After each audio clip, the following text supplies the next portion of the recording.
কয়লা থেকে গ্যাস তৈরির প্রস্তুতি ইসিএল এর বড় উদ্যোগ। সোনপুর বাজারিতে সিজিআইএল এর গুরুত্বপূর্ণ তথ্য।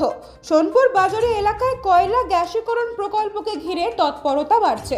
এই উদ্যোগের বিষয়ে ইসিএল এর সোনপুর বাজারি এলাকার কনফারেন্স হলে সিজিআইএল এর পক্ষ থেকে একটি সাংবাদিক সম্মেলনের আয়োজন করা হয়। সম্মেলনে সিজিআইএল এর ডিরেক্টর ডক্টর পীযূষ কুমার প্রকল্প সংক্রান্ত গুরুত্বপূর্ণ তথ্য তুলে ধরেন।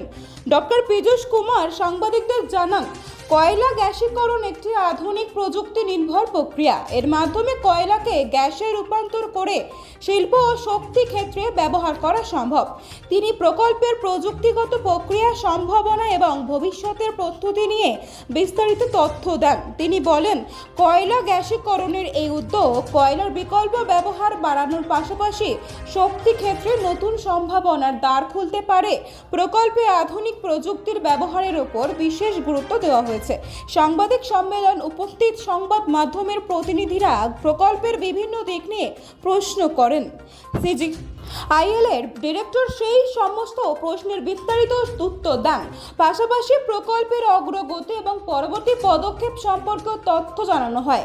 সোনপুর বাজারি এলাকায় প্রস্তাবিত কয়লা গ্যাসীকরণ প্রকল্পকে ইসিএল এর অন্যতম গুরুত্বপূর্ণ উদ্যোগ হিসেবে দেখা হচ্ছে। প্রকল্পটি বাস্তবায়িত হলে এলাকায় শিল্প কর্মকাণ্ডের পাশাপাশি প্রযুক্তিগত উন্নয়নেও গতি আসবে বলে আশা করা হচ্ছে। কর্মসংস্থানের দিকে কতটা নজর আছে? প্রথম কথা, এটা তো একটা বিশাল প্রজেক্ট। এটা আমাদের কোল গ্যাসিফিকেশন মিশন, যেটা আমাদের লঞ্চ করা ছিল 2021 সালে প্রাইম মিনিস্টার নরেন্দ্র মোদীজি। তো সেই ওনার ড্রিম প্রজেক্ট হিসাবে কোল গ্যাসিফিকেশন প্রজেক্টকে ভাবা হচ্ছে। মিনিস্ট্রির সাপোর্ট আছে, গভর্নমেন্ট, সেন্ট্রাল গভর্নমেন্টের সাপোর্ট আছে। Coal to SNG project based on coal gasification. এই প্রজেক্টটা আমরা স্টার্ট করতে চলেছি। 1 বছরের মধ্যে এই প্রজেক্টের কনস্ট্রাকশনের কাজ আমরা শুরু করতে পারবো, যে তৎপরতার সাথে আমাদের কাজ চলছে। আমরা এখন এনভায়রনমেন্টাল ক্লিয়ারেন্সের জন্য প্রসেস করছি, আর তার সাথে প্যারালালি আমাদের টেন্ডারিংয়ের প্রসেস চলছে। নেক্সট ইয়ারের মধ্যে আমরা প্রজেক্ট শুরু করতে পারবো। আর প্রজেক্ট চলতে চলতে যে কনস্ট্রাকশন পিরিয়ড আছে সেটা আমাদের 4 বছর ধরা আছে। 4 বছর পর আমরা প্রজেক্ট কমিশন করতে পারবো, তার মানে আমরা প্রোডাকশন স্টার্ট করতে পারবো, এসএনজি প্রোডাকশন শুরু হয়ে যাবে। খনি অঞ্চলে কত কর্মসংস্থান হবে প্রত্যক্ষ এবং পরোক্ষভাবে? প্রত্যক্ষভাবে 500 জন কর্মচারী তো যখন থেকে এই কারখানা চালু হয়ে যাবে, উৎপাদন চালু হয়ে যাবে, তখন তো 500 জন প্রত্যক্ষ কর্মচারী আমাদের নিয়োগ করা হবে এই কারখানাতে। আর তার আগে যখন আমাদের এই কারখানা বানানোর কাজ হবে, তখন ওই নাম্বারটা আরও অনেক বেশি হবে। প্রত্যক্ষ কর্মচারী বলছি, তখন অনেক বেশি নাম্বার, হাজারের কয়েক হাজার তখন প্রত্যক্ষভাবে কর্মসংস্থান জুড়বে। আর পরোক্ষভাবে তো নাম্বারটা অনেক বড়।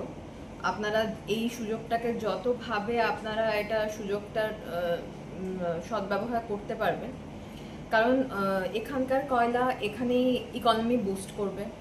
এখানকার কয়লা তুলে এনে আমরা এখানেই এটাকে কনভার্ট করে সিনথেটিক ন্যাচারাল গ্যাসে কনভার্ট করে সেখান থেকে আমরা গেলে পাইপলাইনের থ্রু সব জায়গাতে পরিবহন করা হবে। এখানে লোকাল ইন্ডাস্ট্রি, লোকাল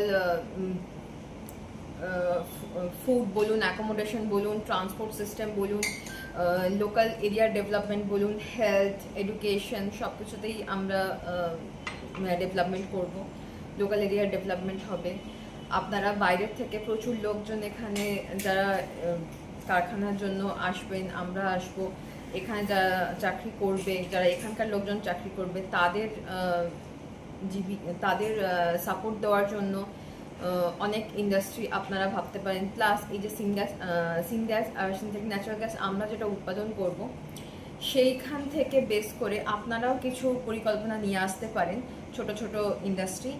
তাহলে আমরা এই সিনগ্যাস এসএনজি আপনাদেরকে সরবরাহ করে দেব, সেখান থেকে আপনারা প্ল্যান করতে পারেন। কারণ এটা একটা অলমোস্ট দূষণমুক্ত একটা পরিকল্পনা। আচ্ছা, একটা জিনিস বলি, আমরা এই প্রজেক্টটা হচ্ছে ZLD project, zero liquid discharge project.